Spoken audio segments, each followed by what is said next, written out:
Another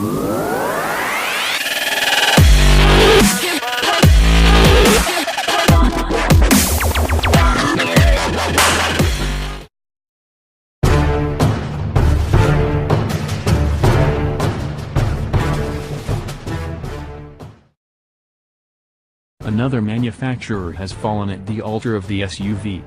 This is Alfa's first SUV in its history, and it comes at a time when SUV sales are rocketing and the company could do with a success story. Over €1 billion has been spent developing the new Giorgio platform that underpins the Giulia, Stelvio and a massive future RWD/4WD Alfas and Masertis. This is crunch time, no excuses. If it's to prop up the company, the Stelvio needs to be not just a great Alfa, but great full stop. There's something odd going on here. I've done 2 laps of it on foot now, sat in both front seats, twiddled every knob, stretched out on the rear bench and poked around in the boot. But it's no good. I can't find any glaring compromises, no loose interior trim, no packaging compromises or electronic glitches. The only obvious Alfa-ness is the exterior design, a gratuitous collection of curves and bulges, narrowed LED eyes and appealing proportions.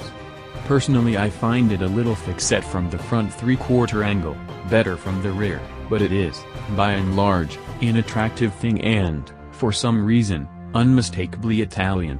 Perhaps it's the red paint. That the cooking version you see here loses little in transition from the chunkier 503 bhp quadrifoglio version we saw at the end of last year, and drive-in this summer, speaks volumes about its volumes. You sit 190mm further up from the road than the Alfa Romeo Giulia, and Alfa's beautiful all-wheel drive system, rear drive in normal conditions, up to 50% of the power under low grip conditions, is standard on all versions I've bought.